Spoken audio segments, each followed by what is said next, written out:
Hello ಸ್ನೇಹಿತರೆ, welcome to Sadhana Shankar academy Shikaripura. Okay, first concept ಬಂದುಬಿಟ್ಟು ನಮ್ಗೆ ಯಾವುದಪ್ಪ ಅಂತಂದಾಗ ನಾವು ಈ ಒಂದು ಎಲೆಕ್ಟ್ರೋಕೆಮಿಸ್ಟ್ರಿ ಚಾಪ್ಟರ್ಲಿ ಎರಡು ಪಾರ್ಟ್ ಮಾಡ್ಕೊತೀವಿ. ಒಂದು ಎಲೆಕ್ಟ್ರೋಕೆಮಿಕಲ್ ಸೆಲ್ಸ್ನ ಡಿಸ್ಕಸ್ ಮಾಡ್ತಾ ಹೋಗ್ತೀವಿ, ಇನ್ನೊಂದು ಎಲೆಕ್ಟ್ರೋಲಿಟಿಕ್ ಸೆಲ್ಸ್ನ ಡಿಸ್ಕಸ್ ಮಾಡ್ತಾ ಹೋಗ್ತೀವಿ. ಸೊ ನಾವು ಏನು ಮಾಡೋಣ, ಈಗ ಫಸ್ಟ್ ಎಲೆಕ್ಟ್ರೋಕೆಮಿಕಲ್ ಸೆಲ್ಸ್ನ ಡಿಸ್ಕಸ್ ಮಾಡ್ಕೊಂಡು ಏನು ಮಾಡೋಣ, ಎಲೆಕ್ಟ್ರೋಲಿಟಿಕ್ ಸೆಲ್ಸ್ಗೆ ಮೂವ್ ಆಗ್ತಾ ಹೋಗೋಣ. ಯಾಕಂದಾಗ ಸೊ ಎಲೆಕ್ಟ್ರೋಕೆಮಿಕಲ್ ಸೆಲ್ಸ್ ಕಲ್ತ್ಬಿಟ್ರೆ ನಮ್ಗೆ ಏನಾಗುತ್ತೆ, ಎಲೆಕ್ಟ್ರೋಲಿಟಿಕ್ ಸೆಲ್ಲು ಈಸಿಯಾಗಿ ಅರ್ಥ ಆಗುತ್ತೆ. ಆ ಒಂದು ಉದ್ದೇಶಕ್ಕೆ ಏನು ಮಾಡೋಣ, ಫಸ್ಟು ಎಲೆಕ್ಟ್ರೋಕೆಮಿಕಲ್ಸ್ನ ಸೆಲ್ಸ್ ಕಳ್ಕೊಂಡು ನೆಕ್ಸ್ಟ್ ಏನು ಮಾಡೋಣ, ಎಲೆಕ್ಟ್ರೋಲಿಟಿಕ್ ಸೆಲ್ಸ್ಗೆ ಮೂವ್ ಆಗೋಣ. ಹಾಗಾದರೆ ಫಸ್ಟ್ ಆಫ್ ಆಲ್ ನೋಡಿ, ವಾಟ್ ಈಸ್ ಎಲೆಕ್ಟ್ರೋಕೆಮಿಕಲ್ ಸೆಲ್? ಈ ಎಲೆಕ್ಟ್ರೋಕೆಮಿಕಲ್ ಸೆಲ್ನ ನಾವು ಗ್ಯಾಲ್ವನಿಕ್ ಸೆಲ್ ಅಂತಲೂ ಕರಿತೀವಿ ಅಥವಾ ವೋಲ್ಟಾಯಿಕ್ ಸೆಲ್ ಅಂತಲೂ ಕರಿತೀವಿ, ನೆನ್ಪಿಟ್ಕಡೆ. ಸೊ ಈ ಎಲೆಕ್ಟ್ರೋಕೆಮಿಕಲ್ ಸೆಲ್ಸ್ ಏನು ಮಾಡ್ತೀವಿ ನಾವು ಗ್ಯಾಲ್ವನಿಕ್ ಸೆಲ್ ಅಂತಲೂ ಕರಿತೀವಿ ಮತ್ತು ವೋಲ್ಟಾಯಿಕ್ ಸೆಲ್ ಅಂತಲೂ ಕರಿತಾ ಹೋಗ್ತೀವಿ. ಹಾಗಾದರೆ ಸೊ ಈ ವಾಟ್ ಈಸ್ ಎಲೆಕ್ಟ್ರೋಕೆಮಿಕಲ್ ಸೆಲ್ ಅಂತ ಅಂದಾಗ, the cell which converts chemical energy into electrical energy. ಏನು ಮಾಡುತ್ತೆ, the cell which converts chemical energy into electrical energy. Chemical ಎನರ್ಜಿನ ಎಲೆಕ್ಟ್ರಿಕಲ್ ಎನರ್ಜಿಯಾಗಿ ಕನ್ವರ್ಟ್ ಮಾಡ್ತಕ್ಕಂಥ ಒಂದು ಸೆಲ್ಲನ್ನು ಏನಂತ ಕರಿತೀವಿ ನಾವು, ಎಲೆಕ್ಟ್ರೋಕೆಮಿಕಲ್ ಸೆಲ್ ಅಂತ ಕರಿತಾ ಹೋಗ್ತೀವಿ. ಸೊ ಒನ್ಸ್ ಅಗೇನ್ ರಿಮೆಂಬರ್ ಮಾಡ್ಕೊಳ್ಳಿ, ಏನಂತ ಹೇಳಬೇಕು, ದ ಕೆಮಿಕಲ್ ಎನರ್ಜಿನ ಎಲೆಕ್ಟ್ರಿಕ್ ಎನರ್ಜಿಯಾಗಿ ಕನ್ವರ್ಟ್ ಮಾಡ್ತಕ್ಕಂಥ ಸೆಲ್ಲನ್ನು ಏನಂತ ಕರಿತೀವಿ ನಾವು, ಎಲೆಕ್ಟ್ರೋಕೆಮಿಕಲ್ ಸೆಲ್ ಅಂತ ಕರಿತಾ ಹೋಗ್ತೀವಿ. ಹಾಗಾದರೆ the first and foremost electrochemical discovered ಯಾವುದಂತ ಕೇಳಿದಾಗ ನಿಮಗೆ ಡೇನಿಯಲ್ ಸೆಲ್ ಗೊತ್ತಿರಬೇಕು ನಿಮಗೆ. So the first voltaic cell or the first galvanic cell which was discovered is ಅಂತ ಕೇಳಿದಾಗ ಯಾವುದಪ್ಪ ಅಂದಾಗ ಡೇನಿಯಲ್ ಸೆಲ್ ಆಗಿರುತ್ತೆ. ಸೊ ನಿಮಗೆ ಆಲ್ರೆಡಿ ಒಂದು ಡಯಾಗ್ರಾಮ್ ಕೊಟ್ಬಿಟ್ಟಿದ್ದೀನಿ ಡೇನಿಯಲ್ ಸೆಲ್ದು, ನೋಡ್ಕೊಳ್ಳಿ. ಸೊ ಈಸಿಯಾಗಿ ನೀವು ಡೇನಿಯಲ್ ಸೆಲ್ ಹೇಗಿದೆ ಅಂತ ನೋಡ್ಕೊತ ಹೋಗ್ಬೋದು. ಒಂದು ಸೈಡು ಒಂದು ಬೀಕರ್ ಇದೆ, ಇನ್ನೊಂದು ಸೈಡು ಇನ್ನೊಂದು ಬೀಕರ್ ಇದೆ. ಸೊ ನೋಡಿ, ಈ ಲೆಫ್ಟ್ ಸೈಡಲ್ಲಿ ಎಲ್ ಎಚ್ ಎಸ್ ಸೈಡಲ್ಲಿ ಇರ್ತಕ್ಕಂಥ ಬೀಕರ್ ಒಳಗಡೆ ನಮಗೆ ಜಿಂಕ್ ಸಲ್ಫೇಟ್ ಸೊಲ್ಯೂಷನ್ ಹಾಕಿದ್ದೀವಿ. R H S right side ಇರ್ತಕ್ಕಂಥ ಬೀಕರಲ್ಲಿ ಕಾಪರ್ ಸಲ್ಫೇಟ್ ಸೊಲ್ಯೂಷನ್ ಹಾಕಿದ್ದೀವಿ. ಈ ಜಿಂಕ್ ಸಲ್ಫೇಟಲ್ಲಿ ಜಿಂಕ್ ರಾಡ್ನ ಡಿಪ್ ಮಾಡಿದ್ದೀವಿ, ಕಾಪರ್ ಸಲ್ಫೇಟ್ ಸೊಲ್ಯೂಷನಲ್ಲಿ ಕಾಪರ್ ರಾಡ್ನ ಡಿಪ್ ಮಾಡಿದ್ದೀವಿ. ಸೊ ಇವೆರಡು ಸೊಲ್ಯೂಷನ್ಸನ್ನು ನಾವು ಒಂದು ಸಾಲ್ಟ್ ಬ್ರಿಡ್ಜನ್ನು ಒಂದು ಯು ಶೇಪ್ಡ್ ಟ್ಯೂಬಿಂದ ಏನು ಮಾಡಿದ್ದೀವಿ, ಕನೆಕ್ಟ್ ಮಾಡಿದ್ದೀವಿ. ಸೊ ಜಿಂಕಲ್ಲಿ ಆ್ಯನೋಡ್ ಅಂತ ಬರೆದಿದ್ದೀವಿ, ಕಾಪರನ್ನು ಕ್ಯಾಥೋಡ್ ಅಂತ ತಗೊಂಡಿದ್ದೀವಿ. ಸೊ ಇವೆರಡನ್ನು ನಾವೇನು ಮಾಡಿದ್ದೀವಿ, ಒಂದು ವೋಲ್ಟ್ ಮೀಟರ್ಗೆ ಕನೆಕ್ಟ್ ಮಾಡಿದ್ದೀವಿ. ಸೊ ಇಷ್ಟು ನಮ್ಗೆ ಏನಾಗುತ್ತೆ, this is called as what is the galvanic cell or voltaic cell or Daniel cell ಅಂತ ಕರಿತಾ ಹೋಗ್ತೀವಿ. ಓಕೆ, ಸೊ ಜಿಂಕು ಮತ್ತು ಕಾಪರ್ ಬಂತು ಅಂದರೆ that is called as Daniel cell. In the sense ನಾವು ಎಲೆಕ್ಟ್ರೋಕೆಮಿಕಲ್ ಸೆಲ್ ಅಂತ ಕರಿತಾ ಹೋಗ್ತೀವಿ. ಸೊ ಹಾಗಾದರೆ ಈ ಒಂದು ಡೇನಿಯಲ್ ಸೆಲ್ಲಲ್ಲಿ ಏನೇನು ಬೇಸಿಕ್ ಥಿಂಗ್ಸ್ ಏನೇನು ಅಂತ ನೋಡ್ತಾ ಹೋಗೋಣ. ಸೊ ದಿಸ್ ಡೇನಿಯಲ್ ಸೆಲ್ ಏನು ಮಾಡುತ್ತೆ, ಕನ್ವರ್ಟ್ಸ್ ಎಲೆಕ್ಟ್ರಿಕಲ್ ಎನರ್ಜಿ. ಏನು ಮಾಡುತ್ತೆ, ಎಲೆಕ್ಟ್ರಿಕಲ್ ಎನರ್ಜಿನ ಏನು ಮಾಡುತ್ತೆ, ಇಟ್ ಕನ್ವರ್ಟ್ಸ್ ಕೆಮಿಕಲ್ ಎನರ್ಜಿನ ಎಲೆಕ್ಟ್ರಿಕಲ್ ಎನರ್ಜಿ ಆಗಿ ಕನ್ವರ್ಟ್ ಮಾಡ್ತಾ ಹೋಗುತ್ತೆ. ಯಾವಾಗ, ಡ್ಯೂರಿಂಗ್ ರೆಡಾಕ್ಸ್ ರಿಯಾಕ್ಷನ್ಸ್. ಯಾವಾಗ ರೆಡಾಕ್ಸ್ ರಿಯಾಕ್ಷನ್ಸ್ ಆಗುತ್ತೋ, ಆಕ್ಸಿಡೇಷನ್ ಮತ್ತು ರಿಡಕ್ಷನ್ ಎರಡೂ ಅಟ್ ಎ ಟೈಮಲ್ಲಿ ಆಗುತ್ತೋ, ಸೊ ಅವಾಗ ಏನಾಗುತ್ತೆ, ಕೆಮಿಕಲ್ ಎನರ್ಜಿನ ಎಲೆಕ್ಟ್ರಿಕಲ್ ಎನರ್ಜಿಯಾಗಿ ಕನ್ವರ್ಟ್ ಮಾಡ್ತಾ ಹೋಗುತ್ತೆ. ಯಾವ ಸೆಲ್ಲು, ಡೇನಿಯಲ್ ಸೆಲ್ಲು. ಸೊ ಈ ಡೇನಿಯಲ್ ಸೆಲ್ದು ನಮಗೆ ಎಲೆಕ್ಟ್ರೋಡ್ ಪೊಟೆನ್ಷಿಯಲ್ ಬಂದುಬಿಟ್ಟು ಎಷ್ಟಿರುತ್ತೆ, 1.1 ವೋಲ್ಟ್ ಇರುತ್ತೆ. This is very very important, ನಿಮಗೆ ಎಕ್ಸಾಮಲ್ಲಿ ಕೇಳ್ಬೋದು. The electrode potential of Daniel cell is dash 1.1 volt, 1 volt, 0.8 volt. ಈ ಥರ ಏನು ಮಾಡ್ತಾರೆ, ನಿಮಗೆ ಆಪ್ಷನ್ಗಳು ಕೊಟ್ಟು ಕೇಳ್ತಾ ಹೋಗ್ತಾರೆ. ಹಾಗಾಗಿ the electrode potential of Daniel cell ಎಷ್ಟಾಗಿರುತ್ತೆ, 1.1 ವೋಲ್ಟ್ ಇರುತ್ತೆ. ಹಾಗೆ ನೋಡಿ, the concentration of Zn2+ and copper 2+ ions in the solution ಎಷ್ಟಾಗಿರುತ್ತೆ ಅಂದಾಗ unity means 1 mole per dm³ ಅಂತ ತಗೊಂತೀವಿ. ಸೊ ಈ ಒಂದು zinc sulphate concentration, zinc ion concentration in zinc sulphate solution, copper ion concentration in copper sulphate solution ಎಷ್ಟಿರುತ್ತೆ ಅಂದಾಗ 1 mole per dm³. ಎಷ್ಟಿರುತ್ತೆ, 1 mole per dm³ ಏನಿರುತ್ತೆ ನಮಗೆ ಅದು ಕಾನ್ಸಂಟ್ರೇಷನ್ ಇರುತ್ತೆ. That is taken as unity ಅಂತ ಕರಿತಾ ಹೋಗ್ತೀವಿ. So this is the basic things about Daniel cell ಆಗಿರುತ್ತೆ. ಸೊ ಓಕೆ, ನೆಕ್ಸ್ಟ್ ನೋಡೋಣ, ಡೇನಿಯಲ್ ಸೆಲ್ಲಲ್ಲಿ ಕನ್ಸ್ಟ್ರಕ್ಷನ್. ಯಾವ ರೀತಿಯಾಗಿ ಕನ್ಸ್ಟ್ರಕ್ಷನ್ ಮಾಡಿದ್ದಾರೆ, ತುಂಬ ಸಿಂಪಲ್ ನೋಡಿ. Zinc rod dipped in zinc sulphate solution, copper rod dipped in copper sulphate solution. Two electrodes means zinc and copper electrodes are connected externally with the help of a metal wire. ಈ zinc rod ಮತ್ತು copper ರಾಡನ್ನು ಎರಡನ್ನು ಏನು ಮಾಡಿದ್ವಿ, ಒಂದು metallic wire ಇದೆ ಅಲ್ವಾ, ಈ metallic wire ಏನು ಮಾಡಿದ್ವಿ, ಕನೆಕ್ಟ್ ಮಾಡಿದ್ದೀವಿ. Then after that these two solutions are connected by the salt bridge. ಈ ಎರಡೂ ಸೊಲ್ಯೂಷನ್ಸ್ ಏನು ಮಾಡಿದ್ವಿ ನಾವು, ಈ ಸಾಲ್ಟ್ ಬ್ರಿಡ್ಜನ್ನು ಒಂದು ಯು ಶೇಪ್ಡ್ ಟ್ಯೂಬಿನ ಏನು ಮಾಡಿದ್ದೀವಿ, ಕನೆಕ್ಟ್ ಮಾಡಿದ್ದೀವಿ. ಹಾಗಾದರೆ ವಾಟ್ ಈಸ್ ಸಾಲ್ಟ್ ಬ್ರಿಡ್ಜ್? ಏನು ಸಾಲ್ಟ್ ಬ್ರಿಡ್ಜ್ ಅಂದೇನು? It is the U shaped tube.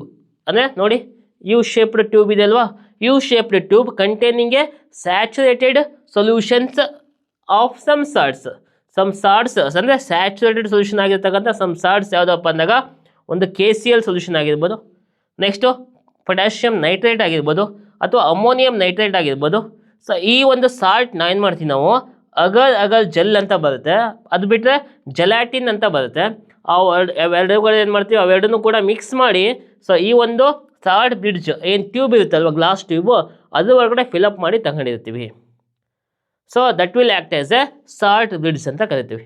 ಹಾಗಾದ್ರೆ what is the function of salt bridge? ಇದಿಷ್ಟು ಆಯ್ತಾ, ಅರ್ಥ ಆಯ್ತು ಅಂದ್ಕೊಂಡಿನಿ. ಕನ್ಸ್ಟ್ರಕ್ಷನ್ ನೆನ್ಪಿಟ್ಕಡಿ, ಜಿಂಕ್ ರಾಡ್ನ ಜಿಂಕ್ ಸಲ್ಫೇಟ್ ಸೊಲ್ಯೂಷನ್ ಒಳಗಡೆ ಡಿಪ್ ಮಾಡಿದ್ದೀವಿ, ಕಾಪರ್ ರಾಡ್ನ ಕಾಪರ್ ಸಲ್ಫೇಟ್ ಸೊಲ್ಯೂಷನ್ ಒಳಗಡೆ ಡಿಪ್ ಮಾಡಿದ್ದೀವಿ.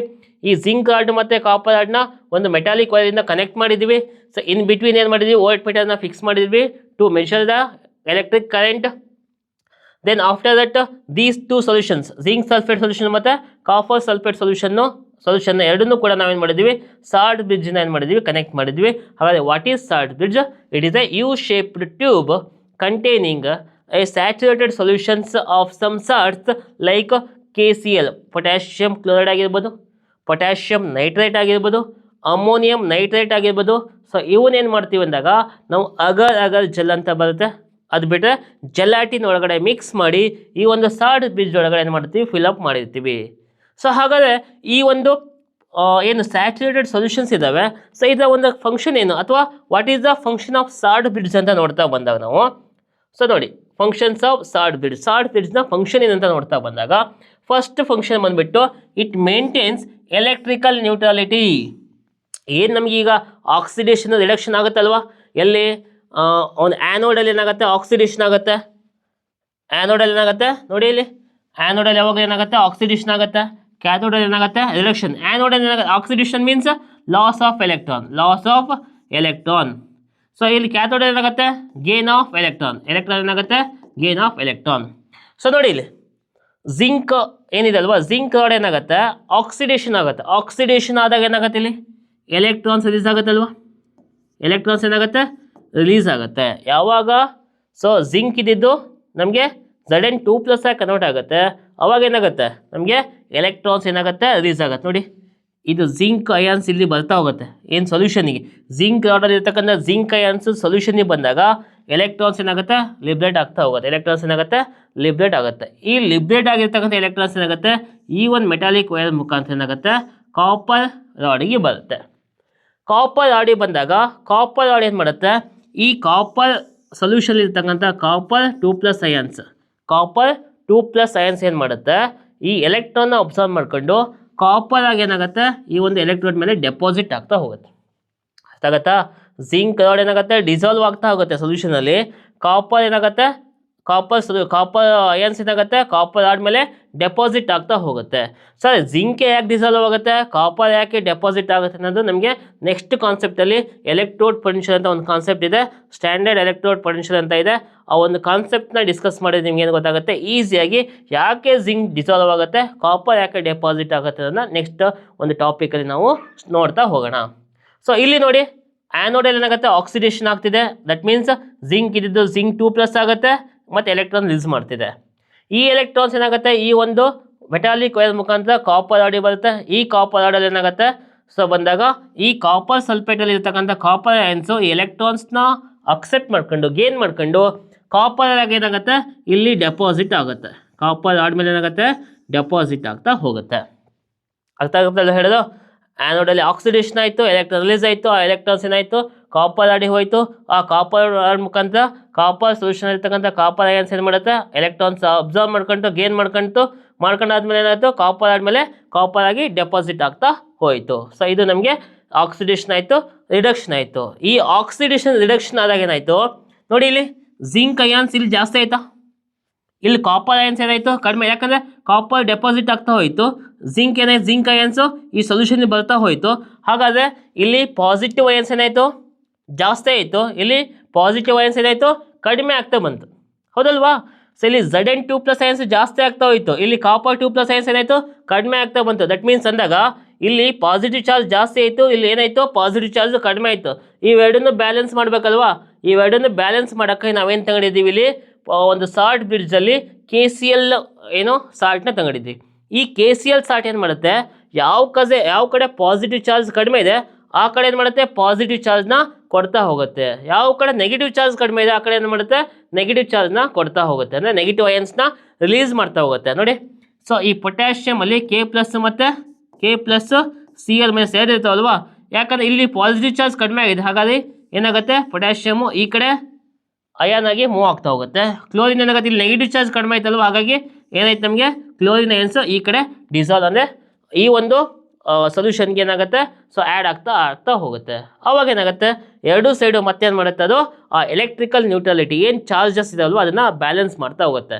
ಸೊ ಈ ಕಡೆ ಎಷ್ಟು ಪಾಸಿಟಿವ್ ಚಾರ್ಜ್ ಇದ್ದಾವೆ ಅಷ್ಟೇ ಪಾಸಿಟಿವ್ ಚಾರ್ಜ್ ಈ ಕಡೆ ಇರೋ ಮಾಡುತ್ತೆ, ಈ ಕಡೆ ಎಷ್ಟು ನೆಗೆಟಿವ್ ಚಾರ್ಜ್ ಇದ್ದಾವೆ ಅಷ್ಟೇ ನೆಗೆಟಿವ್ ಚಾರ್ಜ್ ಏನಾಗುತ್ತೆ ಈ ಕಡೆ ಇರೋ ಥರ ಮಾಡ್ತಾ ಹೋಗುತ್ತೆ. ಸೊ ಅಂದಾಗ ಏನು ಹೇಳ್ಬೋದು ನಮಗೆ ನೋಡಿಲಿ, ಇಟ್ ಮೇಂಟೈನ್ಸ್ ಎಲೆಕ್ಟ್ರಿಕಲ್ ನ್ಯೂಟ್ರಲಿಟಿ ಅಂದಾಗ ಸೊ ಯಾವ ಕಡೆ ಪಾಸಿಟಿವ್ ಚಾರ್ಜ್ ಕಡಿಮೆ ಆಗಿದೆ ಆ ಕಡೆ ಪಾಸಿಟಿವ್ ಚಾರ್ಜ್ನ ರಿಲೀಸ್ ಮಾಡ್ತಾ ಹೋಗುತ್ತೆ, ಯಾವ ಕಡೆ ನೆಗೆಟಿವ್ ಚಾರ್ಜ್ ಕಡಿಮೆ ಇದೆ ಆ ಕಡೆ ನೆಗೆಟಿವ್ ಚಾರ್ಜ್ನ ರಿಲೀಸ್ ಮಾಡಿ ಎಲೆಕ್ಟ್ರಿಕಲ್ ನ್ಯೂಟ್ರಲಿಟಿನ ಮೇಂಟೈನ್ ಮಾಡ್ತಾ ಹೋಗುತ್ತೆ. ಸೆಕೆಂಡ್ ಒಂದು ಏನಾಗುತ್ತೆ, ವಾಟ್ ಈಸ್ ದ ಫಂಕ್ಷನ್ ಅಂತ ನೋಡಿದಾಗ it provides cations and anions to replace the ions lost or produced in 2 half cells. So 1 half cells ಮತ್ತು 2 ಹಾಫ್ ಸೆಲ್ಸ್ 2 ಹಾಫ್ ಸೆಲ್ಸ್ ಇದ್ದಾವಲ್ವಾ, ಆ 2 ಹಾಫ್ ಸೆಲ್ಸಲ್ಲಿ ನಮಗೇನು ಮಾಡುತ್ತೆ ಕ್ಯಾಟಯನ್ಸ್ ಆನಯನ್ಸ್ ಎಷ್ಟು ಲಾಸ್ಟ್ ಆಗಿದ್ದಾವೆ, ಎಷ್ಟು ಕಡಿಮೆ ಆಗಿದ್ದಾವೆ ಮತ್ತು ಎಷ್ಟು ಪ್ರೊಡ್ಯೂಸ್ ಆಗಿದ್ದಾವೆ, ಸೊ ಅದನ್ನು ಏನು ಮಾಡುತ್ತೆ ಬ್ಯಾಲೆನ್ಸ್ ಮಾಡೋದಕ್ಕೆ ಏನು ಮಾಡುತ್ತೆ ಸೊ ಕ್ಯಾಟಯನ್ಸ್ ಮತ್ತು ಆನಯನ್ಸ್ನ ಪ್ರೊವೈಡ್ ಮಾಡುತ್ತೆ. ಇದು ಸೆಕೆಂಡ್ ಒನ್ನು. ಥರ್ಡ್ ಒನ್ ನೋಡಿ, it allows the flow of electric current by completing the electrical circuit. So ಇಲ್ಲಿ ನೋಡಿ ನೀವು ಒಂದ್ಸತಿ ಈ ಒಂದು ಸರ್ಕ್ಯೂಟಲ್ಲಿ ನೋಡಿ, ಇಲ್ಲಿ ಎಲೆಕ್ಟ್ರಾನ್ಸ್ ನಮಗೆ ಜಿಂಕ್ ಟು ಕಾಪರ್ ಮೂವ್ ಆಗ್ತಿದೆ, ಜಿಂಕ್ ಟು ಕಾಪರ್ ಮೂವ್ ಆಗ್ತಿದೆ ಅಂದಾಗ ಎಲೆಕ್ಟ್ರಿಕಲ್ ಕರೆಂಟ್ ಏನಾಗುತ್ತೆ ಇದು ಅಪೋಸಿಟ್ ಡೈರೆಕ್ಷನಲ್ಲಿ ಏನಾಗುತ್ತೆ ಯಾವಾಗಲೂ ಮೂವ್ ಆಗುತ್ತೆ, ಹೌದಲ್ವಾ? ಸೊ ನಮಗೆ ಎಲೆಕ್ಟ್ರಾನ್ಸ್ ಯಾವ ಕಡೆ ಮೂವ್ ಆಗುತ್ತೆ ಅದು ಅಪೋಸಿಟ್ ಡೈರೆಕ್ಷನಲ್ಲಿ ಯಾವಾಗಲೂ ಏನಾಗುತ್ತೆ ಕರೆಂಟ್ ಫ್ಲೋ ಆಗ್ತಾ ಹೋಗುತ್ತೆ.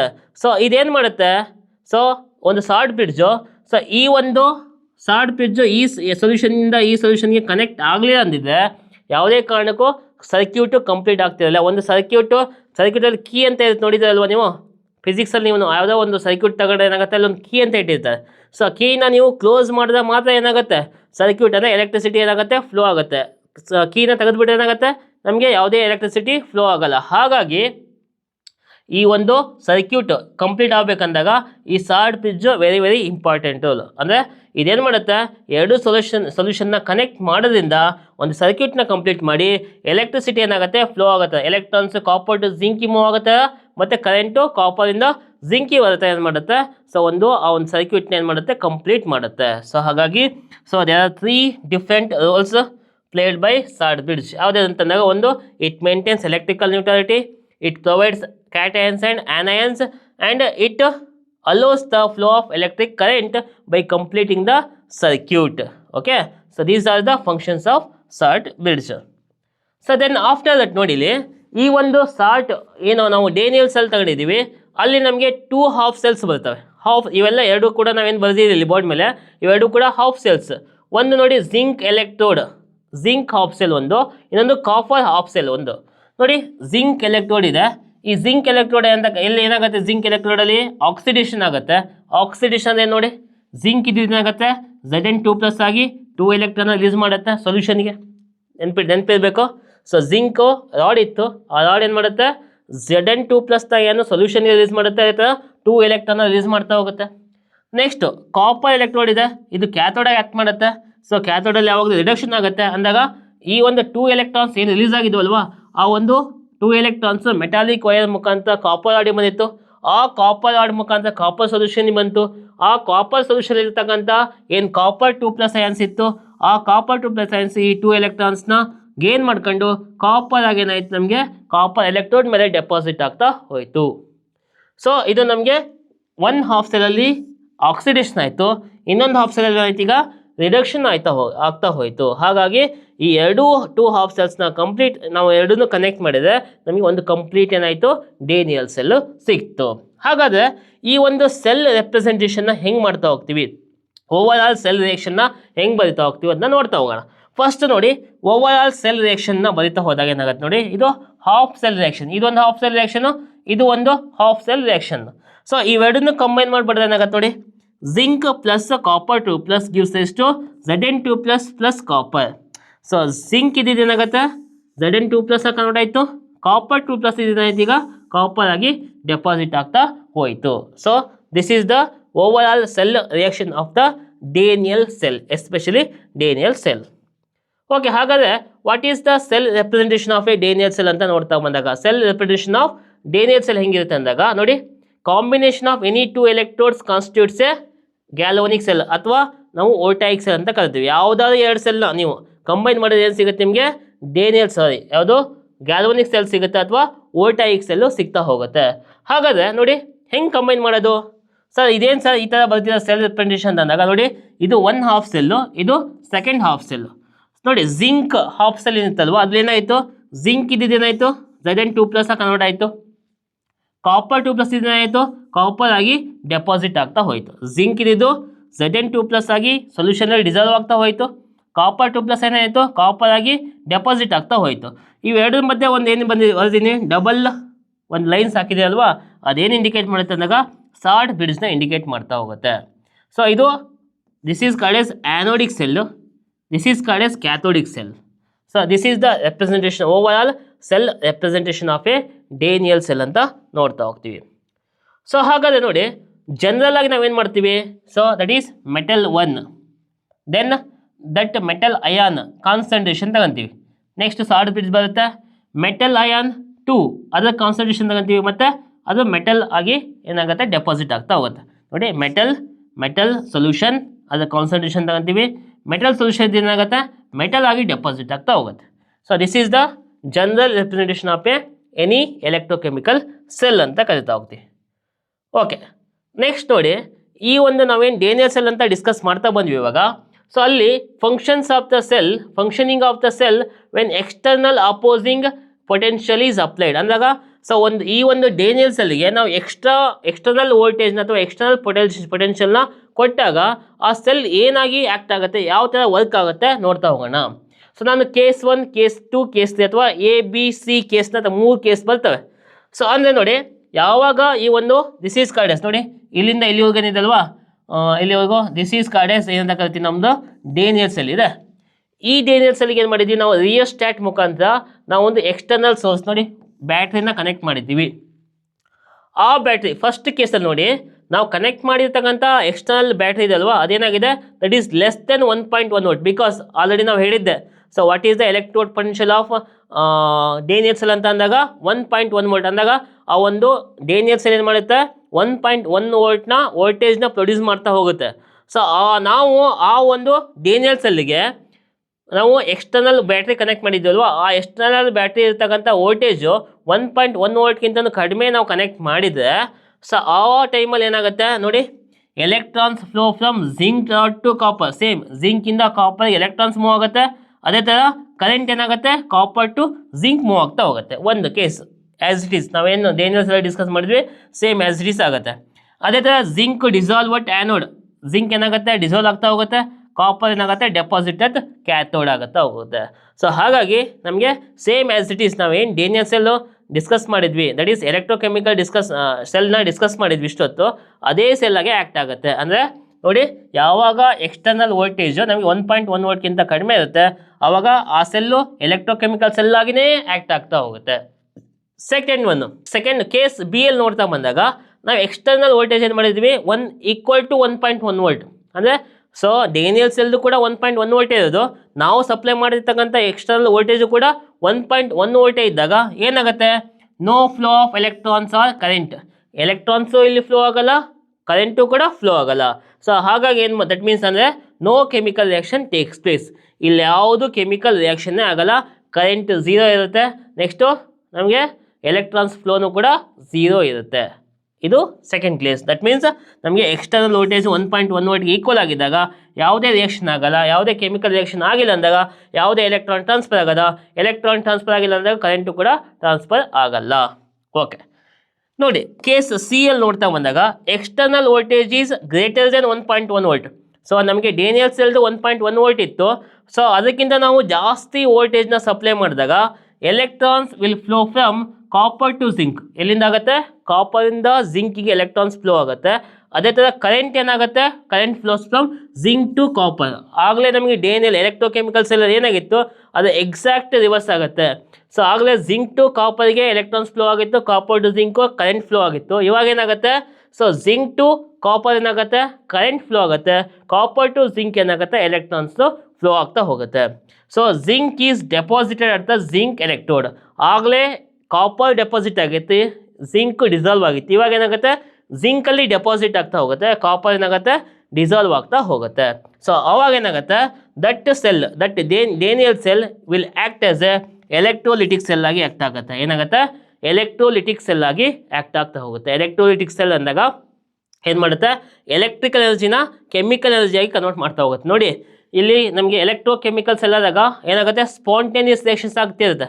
ಸ್ಪಾಂಟೇನಿಯಸ್ ರಿಯಾಕ್ಷನ್ಸ್ ಅಂದಾಗ ಏನಾಗುತ್ತೆ? ನಮಗೆ ಯಾವುದೇ ನಮಗೆ ವೋಲ್ಟೇಜ್ ಅವಶ್ಯಕತೆ ಇರಲ್ಲ, ಎಕ್ಸ್ಟರ್ನಲ್ ವೋಲ್ಟೇಜ್ ಅವಶ್ಯಕತೆ ಇಲ್ಲದೇ ಕೆಮಿಕಲ್ ರಿಯಾಕ್ಷನ್ ಆಗ್ತಿತ್ತಪ್ಪ ಅಂದಾಗ ಆ ಒಂದು ರಿಯಾಕ್ಷನ್ ಅಂತ ಕರಿತೀವಿ ಸ್ಪಾಂಟೇನಿಯಸ್ ರಿಯಾಕ್ಷನ್ ಅಂತ ಕರಿತೀವಿ. ಬಟ್ ಇಲ್ಲಿ ಏನಾಗ್ತಿದೆ? ಎಕ್ಸ್ಟರ್ನಲ್ ವೋಲ್ಟೇಜ್ ತಗೊಂಡು ಏನಾಗ್ತಿದೆ ಈ ರಿಯಾಕ್ಷನ್ ಆಗ್ತಿದೆ ಅಂತ ಅಂದಾಗ ಏನಂತ ಕರಿತೀವಿ ಇದನ್ನು? That is non spontaneous reactions. Spontaneous reactions ಎಲ್ಲ ಆಗ್ತವೆ ನಮಗೆ ಎಲೆಕ್ಟ್ರೋಲಿಟಿಕ್ ಸೆಲ್ಸಲ್ಲಿ ಆಗ್ತಾ ಹೋಗ್ತವೆ. ಹಾಗಾಗಿ ನಮಗೆ ಎಕ್ಸ್ಟರ್ನಲ್ ವೋಲ್ಟೇಜ್ 1.1 ವೋಲ್ಟ್ಗಿಂತ ಜಾಸ್ತಿ ಇತ್ತು ಅಂದಾಗ ಆ ಒಂದು ಸೆಲ್ಲನ್ನು ಏನಂತ ಕರಿತೀವಿ ನಾವು? ಎಲೆಕ್ಟ್ರೋಲಿಟಿಕ್ ಸೆಲ್ ಅಂತ ಕರಿತಾ ಹೋಗ್ತೀವಿ. Okay, so functioning of A cell when external opposing potential is applied ಅಂತ ನೋಡ್ತಾ ಬಂದಾಗ ನಮಗೆ 3 ಕೇಸ್ ಬರುತ್ತೆ. 1.1 ವೋಲ್ಟ್ಗಿಂತ ಕಡಿಮೆ ನಾವು ವೋಲ್ಟೇಜ್ ಎಕ್ಸ್ಟರ್ನಲ್ ವೋಲ್ಟೇಜ್ ಕೊಟ್ಟಾಗ ಅದು ಎಲೆಕ್ಟ್ರೋಕೆಮಿಕಲ್ ಸೆಲ್ ಆಗ ಆ್ಯಕ್ಟ್ ಮಾಡುತ್ತೆ. ಈಕ್ವಲ್ ಟು 1.1 ವೋಲ್ಟ್ ಕೊಟ್ಟಾಗ ಯಾವುದೇ ರಿಯಾಕ್ಷನ್ಸ್ ಆಗಲ್ಲ, ನಮಗೆ ಯಾವುದೇ ಕರೆಂಟ್ ಫ್ಲೋ ಆಗಲ್ಲ. ಸೊ ಗ್ರೇಟರ್ ದೆನ್ 1.1 ವೋಲ್ಟ್ ಕೊಟ್ವಿ ಅಂತಂದಾಗ ಏನಾಗುತ್ತೆ? ಆ ಒಂದು ಸೆಲ್ ಏನಾಗುತ್ತೆ? ಎಲೆಕ್ಟ್ರೋಲಿಟಿಕ್ ಸೆಲ್ ಆಗಿ ನಮಗೆ ಕನ್ವರ್ಟ್ ಆಗ್ತಾ ಹೋಗುತ್ತೆ. So this is all about the so ಏನಂತ ಕರಿತೀವಿ? Electrochemical cell. ಅದರಲ್ಲೂ ಕೂಡ ಫಸ್ಟ್ ಒನ್ ಯಾವುದಂದಾಗ ಡೇನಿಯಲ್ ಸೆಲ್ಲ ನಾವು ಡಿಸ್ಕಸ್ ಮಾಡ್ತಾ ಹೋಗಿದ್ದೀವಿ. ಸೊ ನೆಕ್ಸ್ಟ್ ಕ್ಲಾಸಲ್ಲಿ ನಾವೇನು ಮಾಡ್ತಾ ಹೋಗೋಣ? ಇದಕ್ಕೆ ರಿಲೇಟೆಡ್ ಆಗಿರ್ತಕ್ಕಂಥ ಒಂದಿಷ್ಟು ಈ ಎಲೆಕ್ಟ್ರೋಡ್ ಪೊಟೆನ್ಷಿಯಲ್ ಅಂದ್ರೇನು, EMF ಅಂದ್ರೇನು, ಸ್ಟ್ಯಾಂಡರ್ಡ್ ರಿಡಕ್ಷನ್ ಪೊಟೆನ್ಷಿಯಲ್ ಅಂದ್ರೇನು, ಸೊ ಇನ್ನೊಂದಿಷ್ಟು ಎಲೆಕ್ಟ್ರೋಕೆಮಿಕಲ್ ಸೆಲ್ ಬಗ್ಗೆ ನಾವೇನು ಮಾಡ್ತಾ ಹೋಗೋಣ? ಡಿಸ್ಕಸ್ ಮಾಡ್ತಾ ಹೋಗೋಣ. ಸೊ ಈ ಒಂದು ಕ್ಲಾಸ್ ನಿಮಗೆಲ್ಲರಿಗೂ ಇಷ್ಟ ಆಗಿದೆ ಅಂದ್ಕೊತೀನಿ. ಸೊ ಇದೇ ರೀತಿಯಾಗಿ ನಾವೇನು ಮಾಡೋಣ? ಇನ್ನು ಮುಂದಿನ ಕ್ಲಾಸ್ಗಳಲ್ಲಿ ಈ ಎಲೆಕ್ಟ್ರೋಕೆಮಿಸ್ಟ್ರಿಗೆ ರಿಲೇಟೆಡ್ ಆಗಿರ್ತಕ್ಕಂಥ ಪ್ರತಿಯೊಂದು ಕಾನ್ಸೆಪ್ಟ್ನು ಕೂಡ ಇನ್ನು ಡೀಟೇಲ್ ಆಗಿ ಇನ್ನು ಡೆಪ್ತ್ ಆಗಿ ನಾವು ಸ್ಟಡಿ ಮಾಡ್ತಾ ಹೋಗೋಣ. ಈ ಒಂದು ಕಾನ್ಸೆಪ್ಟ್ ಅಥವಾ ಈ ಒಂದು ಟಾಪಿಕಲ್ಲಿ ಯಾವುದಾದ್ರು ನಿಮಗೆ ಡೌಟ್ ಇತ್ತು ಅಂದರೆ ಅಥವಾ ಯಾವುದೇ ಒಂದು ನೀವು ಕ್ವಶನ್ ಕೇಳಬೇಕಂದ್ರೆ ನಮ್ಮ ಒಂದು ಕಮೆಂಟ್ ಸೆಕ್ಷನಲ್ಲಿ ಕಮೆಂಟ್ ಮಾಡಿ ಅಂತ ಹೇಳ್ತಾ ಈ ಒಂದು ಕ್ಲಾಸ್ನ ಇಲ್ಲಿಗೆ ನಾನು ಎಂಡ್ ಮಾಡ್ತಾ ಇದ್ದೀನಿ. ಮುಂದಿನ ಕ್ಲಾಸಲ್ಲಿ ಮತ್ತೆ ಭೇಟಿ ಆಗೋಣ. ಧನ್ಯವಾದಗಳು.